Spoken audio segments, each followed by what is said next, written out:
Alright guys, so we're doing probably the most not YouTubeable thing right now, and I don't even want to say we're, it's mostly this guy. Thanks for putting it all on me. Totally putting it on him. Mister, let's do it on the headlights and make one ball smaller than the other. No. He wanted to do it on the door. So while these guys try to put the blame on each other, I'm just gonna be the bigger person and just say it was my idea, which it wasn't. But anyway, what are we doing right now? Cutting some. Oh, okay, that just pops right up on screen. Basically, we're doing a cool pattern of little cherries, and we're gonna put it on the headlights to emboss it. And this one I dedicate to you, Mr. Calvin. Are those bananas? It's a new breed. It's a banana cherry. Those are bananas, right? They're banana cherries. Yeah. So as you guys can see, Christian is just an excellent designer. He really put all of his skills he's learned throughout his life in design for this very moment.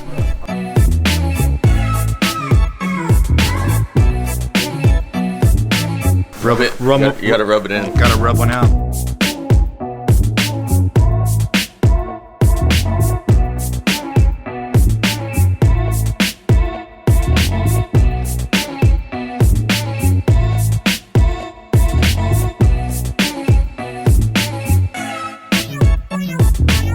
Contrary to popular belief, this door is very simple looking, but it's actually very hard.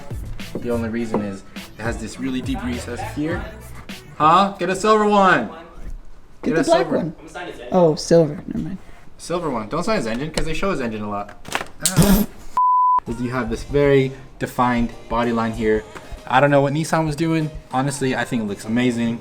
Some people don't actually like it, but makes this door 10 times harder because we want to make sure that when we get to that line, we're laying into that and not just, you know, pushing it into place once it's already wrapped over. You don't want to bridge it and push it in because it's not going to stick. It's just going to bubble up over time. Yeah, but now that I'm here, it's just like a super easy way for me to keep on wrapping this all the way down. And it should come out splendid.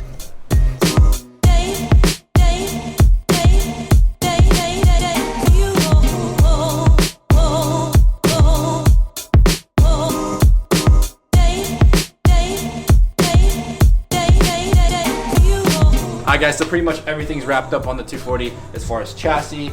Now we're gonna start working on everything that is aftermarket body kit. He actually doesn't have a back bumper. We're actually gonna wrap that back piece, so I still gotta do that. But we're gonna start the hood today and then all the over fender pieces. And it's gonna be dope, and it's probably gonna be the hardest part. But I mean, that's what we do here, ain't that right, boys? We just work on 30-year-old cars, baby, yeah! So as you guys can see me slicing on this guy's perfectly perfect paint, I'm actually doing some inlays. The reason why I'm cutting on it is because we've already sanded these two pretty much bare fiberglass. So a little slice here will not do any damage. Definitely not gonna do this on anybody's painted surface. However, it's a lot easier to do inlays when you can actually just go ahead and trim straight on there. So now when we wrap the bulk of this fender, obviously I still have to do the inlay here. I'm at all to do a relief cut here and just adjust all the material in here without having crazy stretch, discoloration, and it's gonna last much longer now.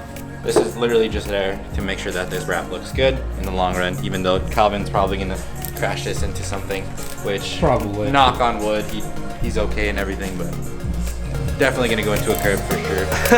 Guaranteed.